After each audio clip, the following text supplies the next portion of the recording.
In 1947, General Ramey's chief of staff was Colonel Thomas DuBose. Shortly before he died, he was interviewed on home video. As a retired brigadier general, he is the highest-ranking officer ever to comment on the Roswell incident. It was a cover story. The balloon part of it is the story that's to be given to the press, and that is it, and anything else, forget it. And McMullen, if you ever knew him, if you told him that he wanted to run something, he goddamn sure ran it. He knew every facet of the operation. He's a busybody. He wanted to know what the hell was going on, who was pissing on the sidewalk and all that sort of thing. McMullen told me, you are not to discuss this, and this is a point of which this is more than top secret, as he said it. Beyond that, it's within my priority as deputy to George Kenney, and he in turn responsible to the president. This is the highest priority you can exist, and you will say nothing, and that was another. And Jesus, that's in the commander-in-chief, and you forgot about it. Can you tell us, Dr. Mitchell, exactly what the locals of Roswell told you, if you could remember specifics? Well, on the mind. Yeah. Okay. The essence was that the Roswell event was an alien craft, that it was not of this planet. That's okay. The essence. What they really told me was their particular, each one had some particular part of it, like a sheriff's deputy was patrolling traffic, but heard from what the other people, what was going on.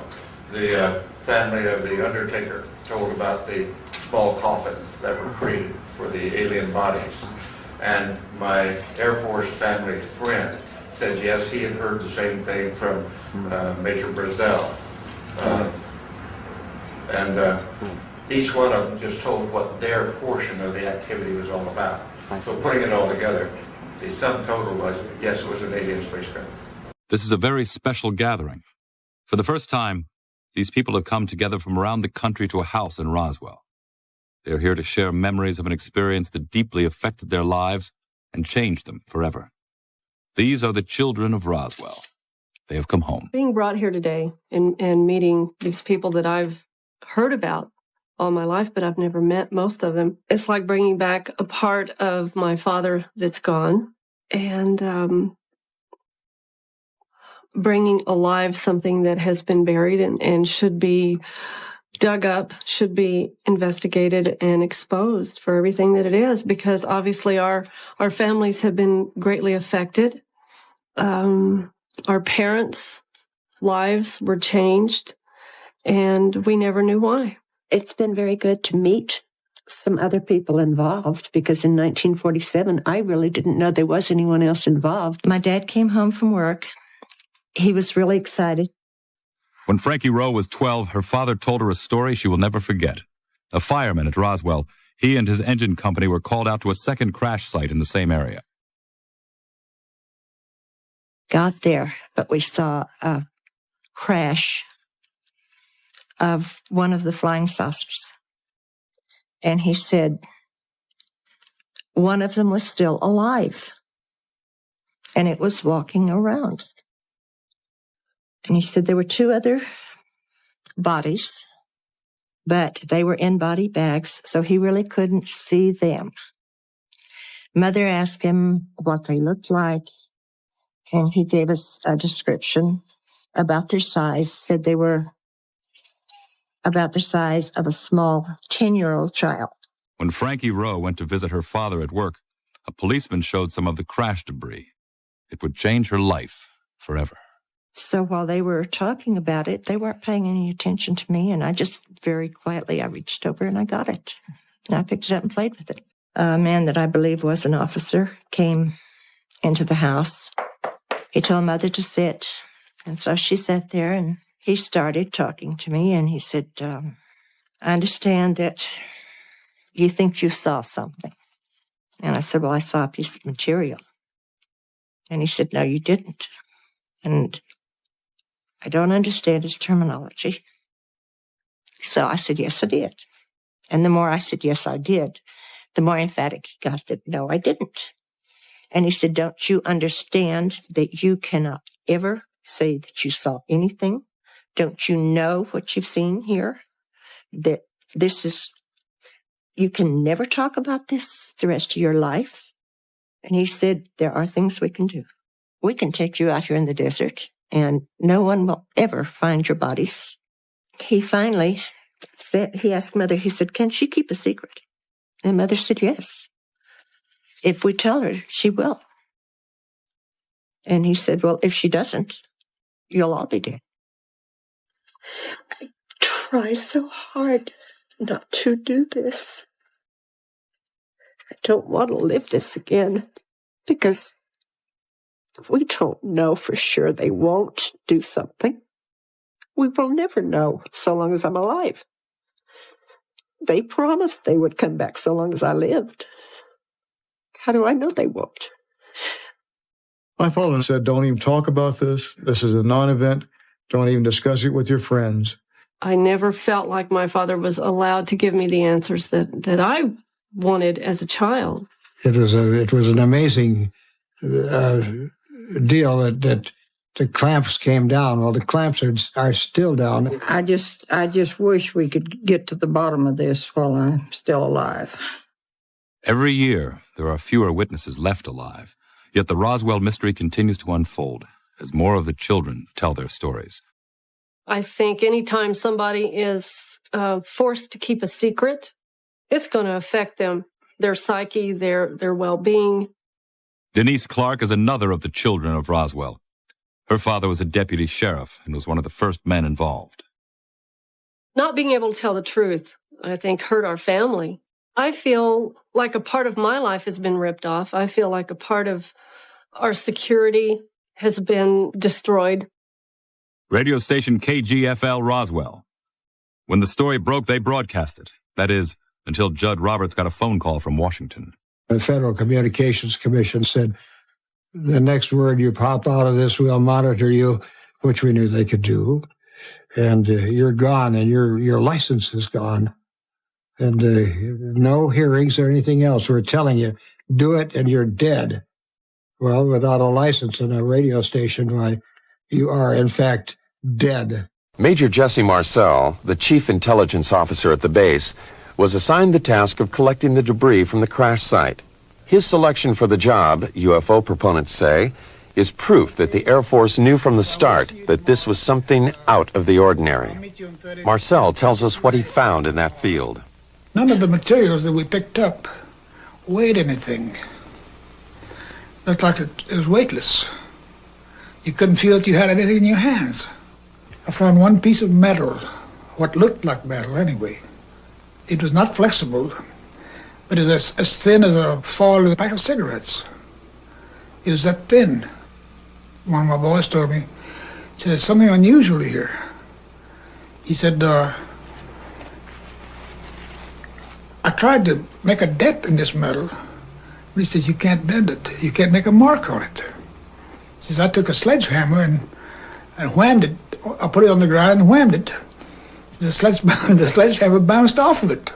My father had been called out to investigate what I thought was an aircraft accident some distance from here on a ranch close by. And he came back much later one evening, about maybe 2 o'clock in the morning, with a car full of debris, like metallic debris. Mm-hmm.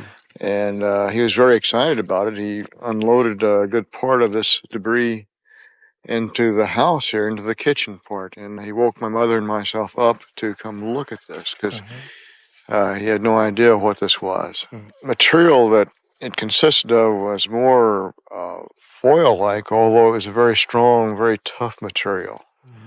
Mm-hmm. Material that was not easily malleable, not like tin foil that you just bend back and forth. Parts of it looked like balsa wood type members, but metal-like balsa wood. Mm-hmm. Very light and very strong. And it had a sort of metallic glint to it, like a dull aluminum surface. Mm-hmm. I guess the most mind-boggling or startling feature was along the inner surface of some of these members, was like a writing. The writing itself was not English numerals or the Greek alphabet or anything of that nature. It looked more like an Egyptian hieroglyphic type writing.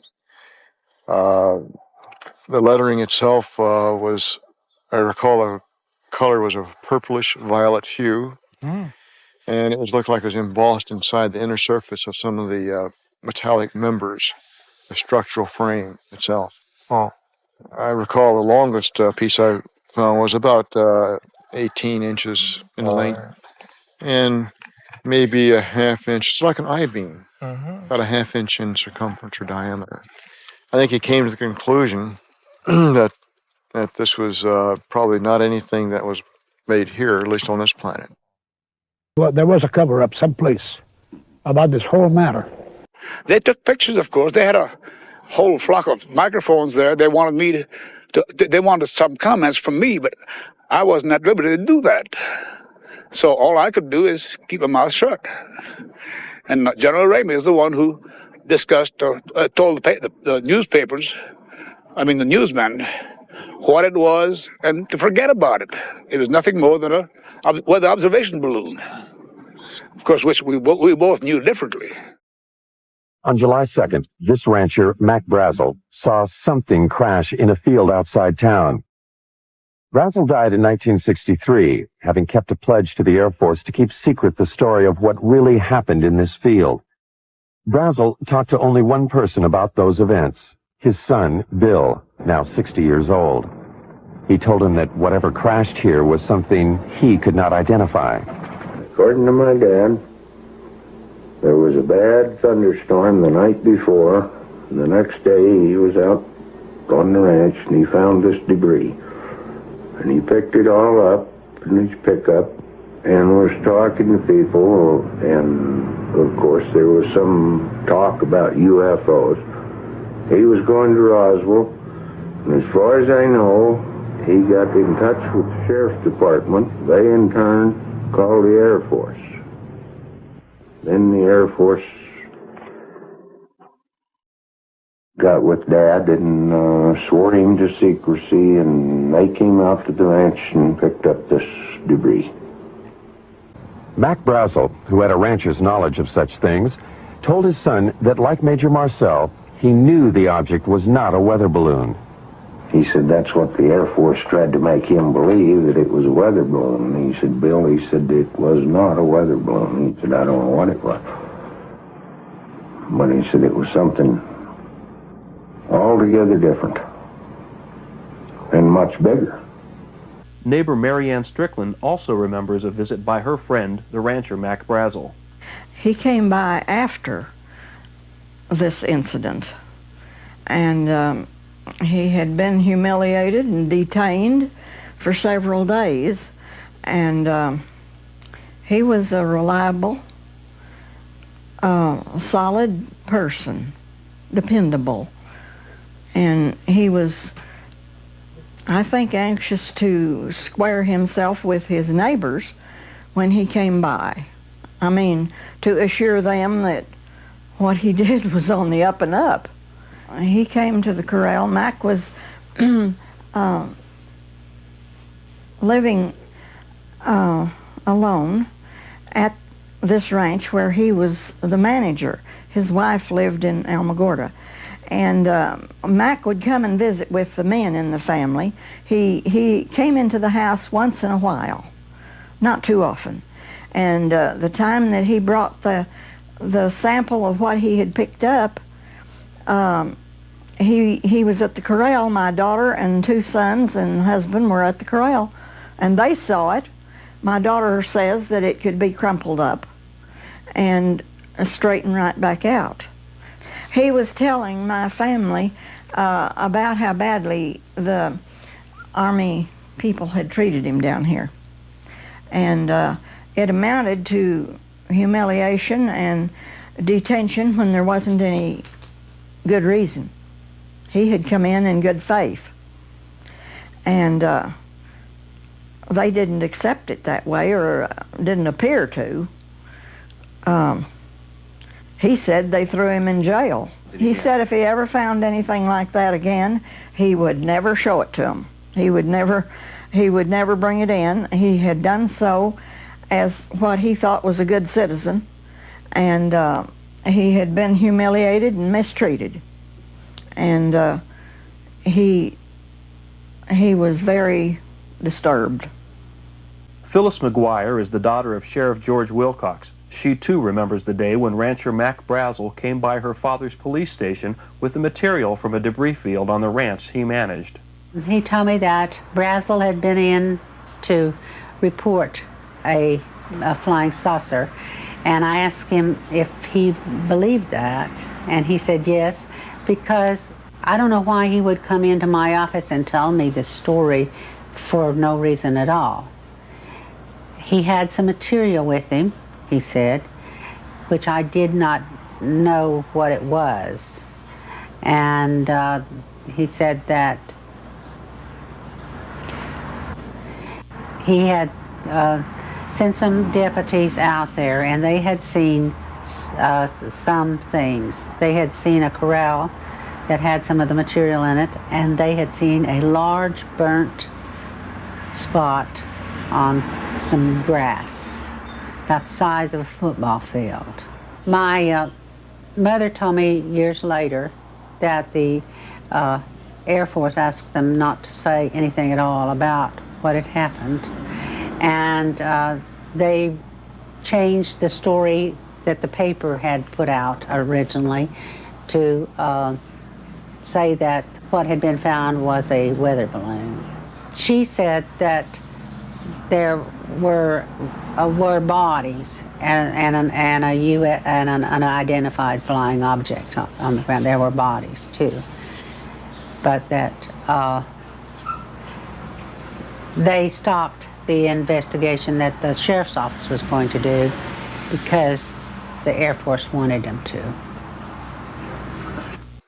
I was not out at the ranch at the time, and I picked up an Albuquerque paper, and here's my dad's picture looking at me, and I thought, well, I wonder what he's done now. So I went on to read the article, and I told Shirley, I said, well, I guess I better go out to the ranch, because they said that the Air Force had asked him to stay in Roswell. Anyway, they swore dead to secrecy, and I went out to the ranch and stayed until he got back, and I asked him what he'd got into, and he says, I found a bunch of trash, and so he went on to tell me it was a bunch of sticks and twine string, he says. And he said on some of these sticks, why, there was, he says, Japanese or Chinese figures, you know. Mm-hmm. And, of course, he couldn't even start to show me what it was like, you know. Mm-hmm. And I kept asking him questions, and he said, I told the Air Force I wouldn't tell anybody. He said, you're probably better off without knowing. He did show me where he had found this wreckage. Mm-hmm. And and of course, riding horseback, you see lots of things, you know. So I'd go back through there, and naturally I was kind of looking. And then I picked up a few scraps, and that the Army hadn't picked up. And I made them in. I'd bring them in my shap's pocket and put them in a cigar box down at the barn. But the little scraps, I happen to call it wood, was kind of like balsa wood. Mm-hmm. It was real light and kind of a neutral color. Mm-hmm. And pieces of string was something like monofilament fishing line. Mm-hmm. And then the foil, like tin foil or lead foil, but you couldn't crease it and make it stay. And I only had one little jagged piece of it. And you bend it over, make a crease, and it'd straighten right back out. And it wouldn't, I don't know, it had to hit with a terrific force because you couldn't cut that wood or the string or the foil. And it wouldn't burn. That wood was real pliable. And, but it wouldn't break. It was something, I don't know, felt like balsa wood, real light, you know. And of course, that was kind of before the days of plastic. Right. So it could have been some type of plastic, I don't know. An odd shape, kind of a jagged piece. And the whole area wasn't as large as that ashtray. Maybe half that. Yes. But it was, well, like you just tear a piece of paper or something, you know. And, but you couldn't do that. So I say it must have hit with a terrific force to have even broken the frame parts or tore this foil, because I couldn't tear it. I didn't really get pliers or anything and try that hard, you know. Except I didn't try to tear it myself. Well, I just picked it up. Like you said, I just tried with my fingers. I didn't tear it. I know my dad said he tried to tear it and tried to deform it with hammers, but impossible. And how was the thickness of? Well, it was pretty thin. Like what? Well, like aluminum foil that's used today to wrap frozen material. Was it the same as? About the same thing, yeah. How was the edge of the balsa-like material? The edge? Well, was it of course, the ends of the pieces I found were kind of jagged, but the edge of the piece lengthwise was smooth. Oh, that's the same? Yeah, to me, it resembled an I-beam, a small I-beam that was fractured on each end. And it was on the inner surface of that where the writing was located. Oh, I see. The longest piece I saw was about 18 inches in length. I didn't find anything that large. Mine was, maybe 3 inches, probably the longest piece that I found. Don't you have any question to Mr. Brunson? Well, it sounds like you and I saw the same thing. Well, I'm sure. Well, I'm sure it was. If there has been a UFO cover-up, it began in Roswell, New Mexico. Near White Sands and Alamogordo, Roswell was home base for many early tests of atom bombs and guided missiles. Here, also, the practice of military stonewalling may have been perpetrated. The case began when Roswell businessman Dan Wilmot witnessed an amazing object over the town. His son tells the story. This was their home in July of 1947, and it was one summer evening they were sitting out here. Dad looked up in the west and saw an object that came down and had lights blinking, and it was rather frightening to him, but he said all of a sudden it seemed to rock a little bit and sort of counterbalanced itself, wiggle a little bit, and then seemed to settle down and take off at a rapid rate of speed. Headline edition, July 8, 1947. The Army Air Forces has announced that a flying disc has been found and is now in the possession of the Army. Army officers say the missile, found sometime last week, has been inspected at Roswell, New Mexico, and sent to Wright Field, Ohio, for further inspection. Late this afternoon, a bulletin from New Mexico suggested that the widely publicized mystery of the flying saucers may soon be solved.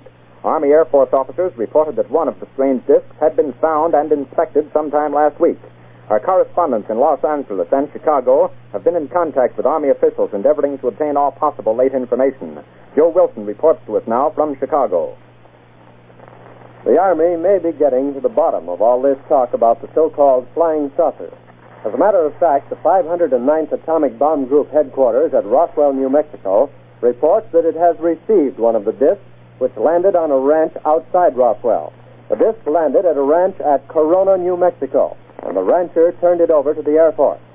Rancher W.W. Brizzell was the man who discovered the saucer. Colonel William Blanchard of the Roswell Air Base refuses to give details of what the flying disc looks like. In Fort Worth, Texas, where the object was first sent, Brigadier General Roger Ramey says that it is being shipped by air to the AAF Research Center at Wright Field, Ohio. A few moments ago, I talked to officials at Wright Field, and they declared that they expect the so-called flying saucer to be delivered there, but that it hasn't arrived as yet. In the meantime, General Ramey describes the object as being of flimsy construction, almost like a box kite. He says that it was so battered that he was unable to determine whether it had a disc form, and he does not indicate its size. Ramey says that so far as can be determined, no one saw the object in the air, and he describes it as being made of some sort of tinfoil. Other Army officials say that further information indicates that the object had a diameter of about 20 to 25 feet, and that nothing in the apparent construction indicated any capacity for speed, and that there was no evidence of a power plant. The disc also appeared too flimsy to carry a man. Now, back to Taylor Grant in New York. I think the world should be told all of the details from the beginning, but I don't think this is the only incident. I think there are others, and I think we are entitled to know about all of them.